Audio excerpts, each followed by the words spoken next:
ঐতিহাসিক দিঘি। দিঘি পত্নীতলা উপজেলার ঐতিহ্যবাহী দিঘি। এই দিঘি স্থানীয় জনগণের কাছে কর্মকারের জলাশয় নামে পরিচিত।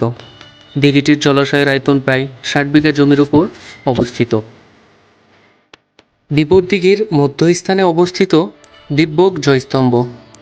দিঘির মধ্যে অবস্থিত 8 কোণ বিশিষ্ট গ্রানাইট পাথরের এত বড় স্তম্ভ বাংলাদেশে বিরল।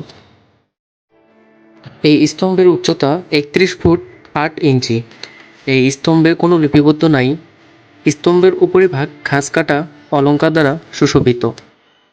ইতিহাস থেকে জানা যায় যে এই দিঘিটি পাল সাম্রাজ্যের সময় খনন করা হয়। কৈবর্ত রাজা দৈব্যক পাল রাজা দ্বিতীয় মহিপালকে পরাজিত করে পাল সিংহাসনে আরোহণ করেন। এই দিঘিটি তার স্মৃতি বহন করে।